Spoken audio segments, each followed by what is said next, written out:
नमस्कार दोस्तों। आज एक नए वीडियो के साथ मैं हाजिर हूँ और आज का टॉपिक जो है वो लीडरशिप पे है। लीडरशिप पे बहुत सारी बुक्स लिखी गई हैं, आपने पढ़ी भी होंगी। और हर एक कंपनी में एक एचआर डिपार्टमेंट होता है और वो बहुत सारी इस प्रकार की बुक्स डिस्ट्रीब्यूट करता है अपने एम्प्लॉयज़ में। और जो एम्प्लॉयज़ कभी पढ़ते नहीं हैं या बहुत कम एम्प्लॉयज़ पढ़ते हैं, अच्छी खासी मोटी जाड़ी किताबें होती हैं, लेकिन people hardly spend time on this books. क्योंकि हर एक आदमी बोलता है जिस हालत में मैं जी रहा हूँ बस ठीक है, बढ़िया है, क्या ज़रूरत है चेंज होने की। लेकिन ये ज़रूरी भी है लाइफ में। अगर आप लेडर पे ऊपर जा रहे हैं, आप नई पोजीशन पा रहे हैं, तो आप में कुछ ना कुछ तो चेंजेस आने चाहिए। चाहे वो बिहेवियर चेंजेस हो, चाहे नॉलेज के चेंजेस हो, चाहे स्किल्स हो, वो भी साथ साथ डेवलप होते रहने चाहिए। Same set of skills, knowledge या बिहेवियर के साथ आप ज़्यादा तरक्की नहीं कर सकते। तो जो एक्सपीरियंस मेरे साथ हुए हैं या मैंने देखे हैं, वही मैं आपसे शेयर करता हूँ। ये एक्सपीरियंस किसी बुक्स से नहीं मैंने लिए हैं। जो मेरे साथ घटनाएं घटी हैं या जो मेरे अपने एक्सपीरियंस हैं निजी, जो मेरी लाइफ रही है कॉर्पोरेट वर्ल्ड में, वही मैं आपसे डिस्कस करता हूँ। तो मैंने बेसिकली ये जो लीडरशिप है इसको 4 भागों में बांटा है। पहला है वैल्यूज़, दूसरा है बिहेवियर एस्पेक्ट्स, तीसरा नॉलेज और चौथा स्किल्स। ये 4 पैरामीटर है जिस पे एक लीडरशिप को आराम से तोला जा सकता है, या किसी भी लीडरशिप में ये क्वालिटीज़ होनी चाहिए या डेवलप कर लेनी चाहिए अगर आप देख रहे हैं कि आप एक हायर पोजीशंस पे जा रहे हैं। क्योंकि तभी एक लार्ज टीम को आप हैंडल करने में सक्षम रहेंगे, आप में वो सामर्थ्य रहेगा। वैल्यूज जो हैं, ethical, integrity, honesty, hard working, ये बड़ी बेसिक चीज़ें हैं और ये होना बहुत ज़रूरी है। फर्स्ट ऑफ ऑल, अगर ये फाउंडेशन आपकी कमज़ोर है, इंटीग्रिटी इश्यूज है, ऑनेस्टी का इश्यूज है, तो मुझे नहीं लगता कि आप ज़्यादा दूर तक जा पाएंगे। क्योंकि उसमें प्रॉब्लम ये रहती है कि आपको एक लार्ज टीम को हैंडल करना है और team is a reflection of boss जो उनको हैंडल कर रहा है। तो जैसा जैसा जैसा राजा वैसी प्रजा। तो एक टीम को देख के पता लगा सकते हैं कि उसका जो बॉस है या लीडर है वो कैसा होगा। तो अगर ये बेसिक चीज़ें जो हैं, वैल्यूज़ जो हैं, ये आप में नहीं है या इसको फर्दर इम्प्रूव करना है, ये बड़ा इंपॉर्टेंट है। क्योंकि अगर ये फाउंडेशन अगर आपकी सही नहीं है तो किसी भी रोल में आप डगमगा जाएंगे, आप ज़्यादा देर टिक नहीं पाएंगे। क्योंकि जैसे जैसे आप ऊपर जाते हैं वैसे वैसे डिसीजन टेकिंग जो है वो टफ होती जाती है, चैलेंजेस डिफरेंट होते जाते हैं, स्कोप बढ़ जाता है, इम्पैक्ट बहुत बढ़ जाता है, क्योंकि आप लार्ज टीम को हैंडल करने लगते हैं। दूसरा पोर्शन जो है वो है बिहेवियर एस्पेक्ट्स। ये मैं मानता हूं बड़ा इंपॉर्टेंट है, क्योंकि आपका अपना बिहेवियर जो है वो कहीं ना कहीं आपकी टीम को इम्पैक्ट करेगा। और सबसे ज़्यादा आपने सुना होगा वॉक द टॉक।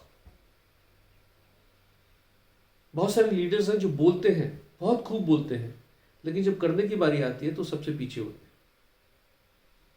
हैं। दुनिया भर का ज्ञान देंगे आपको, लेकिन जब खुद अपने पे पड़ेगी तो वो कहीं नज़र नहीं आएंगे।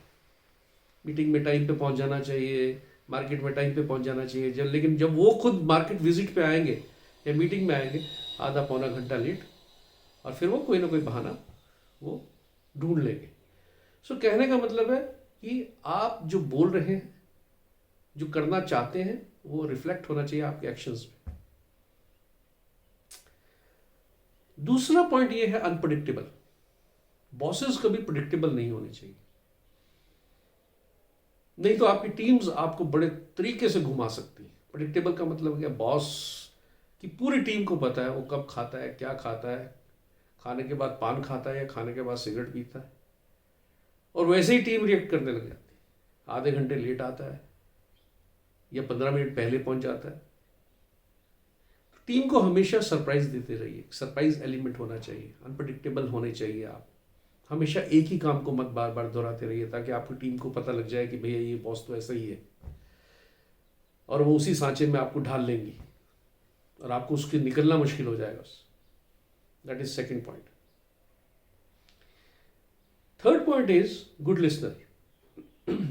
अमूमन बॉसेस को मैंने देखा है वन साइडेड बात करते रहते हैं। वो दूसरे रिपोर्टी वो सुन रहा है नहीं सुन रहा है उससे कोई मतलब नहीं। फोन उठाया, मोबाइल उठाया, दंदन शुरू हो गए, अपनी बात कह ली, फोन रख दिया। तो ये कोई अच्छी प्रैक्टिस नहीं है, क्योंकि जब आप अपनी टीम को सुनेंगे नहीं तो आप सोल्यूशन भी नहीं देंगे, और फिर एक टीम में एक भावना उत्पन्न हो जाती है कि यार इसको बॉस का फोन आया, अच्छा इसने बोलना ही होगा, चलो ठीक है उठाया फोन, हाँ यस बॉस, बोलते रहिए अब आप। उसकी एंगेजमेंट खत्म हो जाती है, उसकी इन्वॉल्वमेंट खत्म हो जाती है, उसकी पार्टिसिपेशन खत्म हो जाती है, उसको ऐसा लगता है वन वे है। तो ये बड़ा इंपॉर्टेंट पॉइंट है। Non judgemental. अपनी टीम में तरह तरह के लोग हैं, आपके डिफरेंट स्किल लेवल के लोग हैं, डिफरेंट नॉलेज है उनका, डिफरेंट जियोग्राफीज में काम करते हैं। कई बार कुछ लोग टारगेट पूरा कर देते हैं, कई नहीं करते। तो कई बार क्या होता है, आप एक जजमेंट उस पर बना लेते हैं किसी ना किसी स्किल को लेके, वो ऐसा है वो ऐसा है। अगर आपको ऐसा लग रहा है तो कृपया करके उसकी डेवलपमेंट के ऊपर काम कीजिए, उसका स्किल लेवल एनहांस कीजिए, उसका नॉलेज बढ़ाइए। क्योंकि कई बार ऐसे होता है कि लोगों को उंगली पकड़ाने से, हाथ पकड़ाने से वो एंटायर चीजें चेंज हो जाती है और वो बड़ा अच्छा परफॉर्म करने लगते हैं। लेकिन सब लोग एक जैसे नहीं होंगे। कुछ लोग आपके इशारा समझ जाते हैं, कुछ लोगों के ऊपर बहुत कम काम करना पड़ता है आपको, कुछ लोगों के ऊपर बहुत ज्यादा काम करना पड़ता है। तरह तरह के आपके पास टीम्स दी गई हैं। तो लीडर का काम यही है कि जहां पे उसको लगता है कि उसका कमजोर लोग हैं किसी भी लेवल पे, नॉलेज लेवल पे, स्किल लेवल पे, उसको कैसे उठाया जाए, रादर देन कि उनके ऊपर जजमेंट पास कर दें। ये तो किसी काम का ही नहीं है यार। अब देखिए वो ऐसा क्यों है, रीजन फाइंड आउट कीजिए। हो सकता है आपका हाथ पकड़ाने से उसमें डेवलपमेंट हो, वो आगे बढ़े और अच्छा परफॉर्मर आगे चल के वो बने। एक और बड़ा एक पॉइंट है कि टीम्स के ऊपर फेथ करना और ब्लाइंड फेथ करना, बड़ी थिन लाइन है इसमें। मैंने बहुत सारे लीडर्स देखे या बॉसेस देखे जो उनके फेवरेट लोग होते हैं, जो उनके टारगेट हमेशा कर, उनको ब्लाइंड फेथ करने लग जाते हैं, उनको उनके ऊपर मॉनिटरिंग छोड़ देते हैं, ये तो कर ही लेगा। और कई बार उनको बहुत झटका लगता है जब वो कुछ ऐसी हरकतें कर देते हैं फील्ड में जिनके कारण उसका इम्पैक्ट उनको झेलना पड़ता है। तो किस लेवल पे फेथ करना है? फेथ का मतलब ये नहीं है कि आप क्वेश्चन करने छोड़ दें। अब कई बार आप फोन उठाते हैं, अपने किसी भी रिपोर्टी को फोन करते हैं, हाँ भाई किधर है, अरे सर मार्केट में है। आप बार बार फोन करते हैं, भरोसा नहीं है क्या आपको? बात भरोसे की नहीं है, ये हमारा टास्क है, ये हमारा जॉब प्रोफाइल है, हमको ये पूछना है। तो बॉस एक ऐसा जज है जो सभी को एक ही नजर से देखता है, चाहे वो कोई हाई परफॉर्मर हो चाहे वो लो परफॉर्मर हो, उसके लिए सब बच्चे बराबर हैं। किसी को ज्यादा अहमियत देने की जरूरत नहीं है। हाँ ये जरूर है कि जो अच्छे हैं, जैसे एक टीचर है क्लास में, उसके लिए सब स्टूडेंट बराबर है।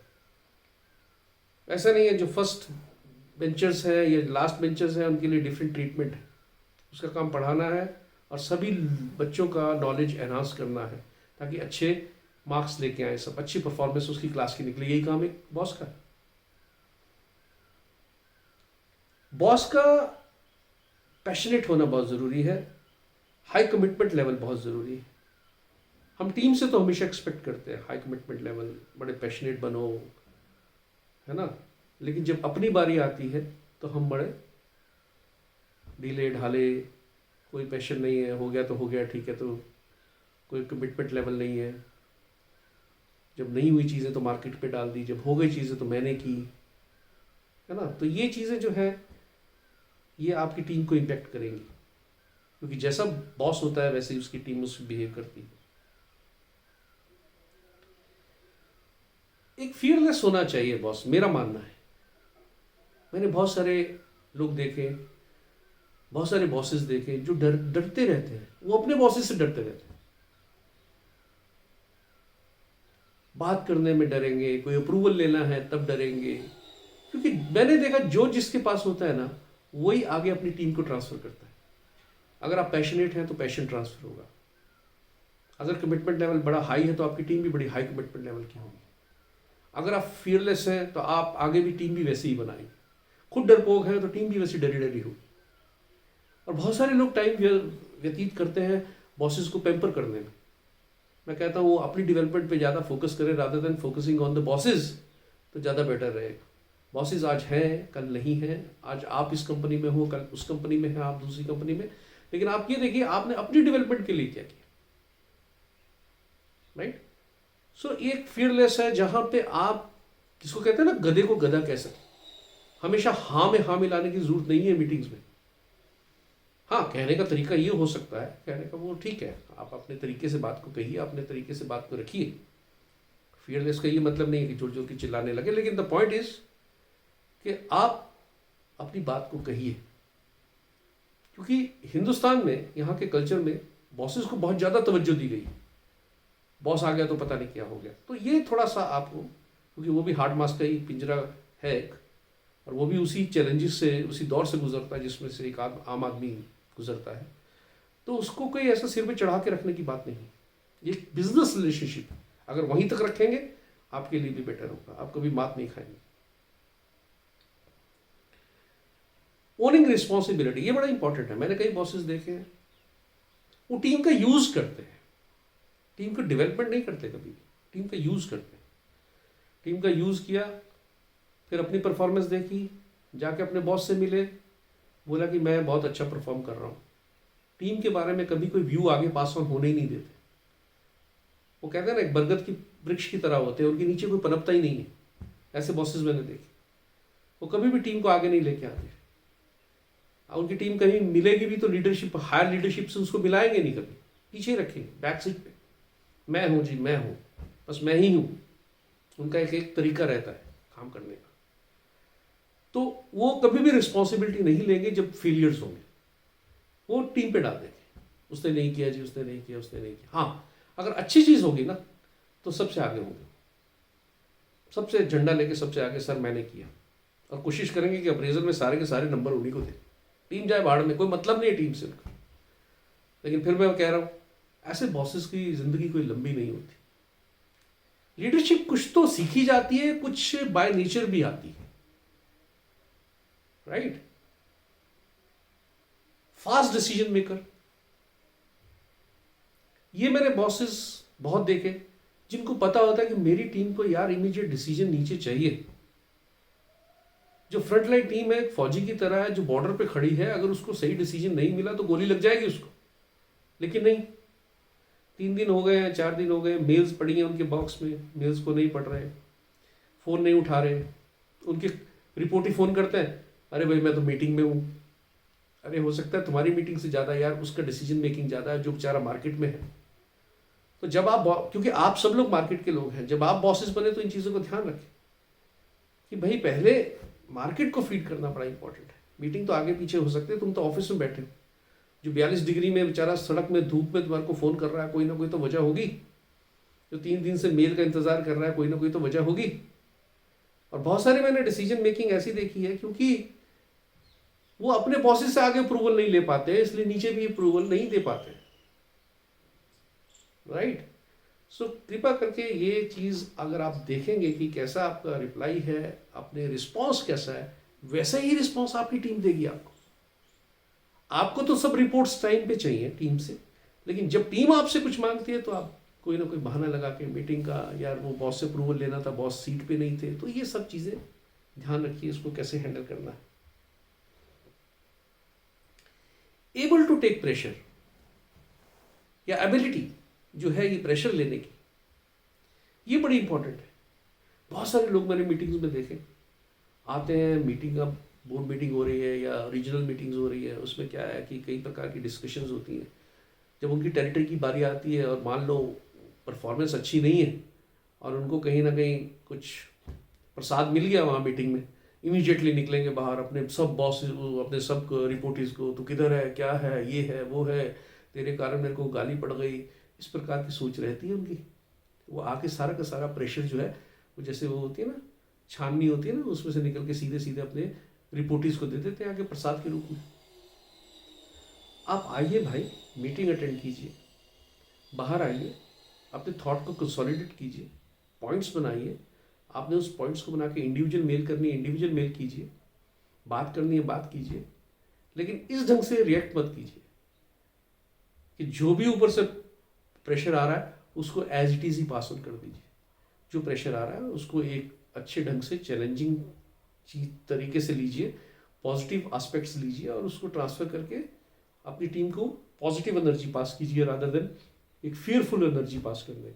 नहीं तो टीम डर जाएगी और न हो सकता नेक्स्ट टाइम जो आपकी परफॉर्मेंस है वो भी खतरे में चली जाए। अब मैं तीसरे एस्पेक्ट पे आता हूं, जो नॉलेज के बारे में। बहुत सारे लोग मैंने देखे जिनको अपनी टेरिटरी का, अपने डिस्ट्रीब्यूशन का नॉलेज नहीं। वो आते हैं, प्रेजेंटेशंस देते हैं, उनसे पूछो फलानी जगह क्या है, वहाँ का डिस्ट्रीब्यूटर कौन है, वहाँ पे कितने आउटलेट हैं, तो नहीं पता रहता उनको। बगले झांकने लगते हैं, किसी ना किसी से मतलब आंसर देके वो निकल जाते हैं, लेकिन उनको पूरा वो ज्ञान नहीं होता। तो कम से कम जो अगर आप लीडर्स हैं, चाहे वो स्टेट के लीडर हैं, चाहे वो नेशनल लीडर हैं, चाहे वो रीजन के लीडर हैं, तो आपको तो चप्पा चप्पा मालूम रहना चाहिए आप क्या बात कर रहे हैं, वो आपको मालूम रहना चाहिए।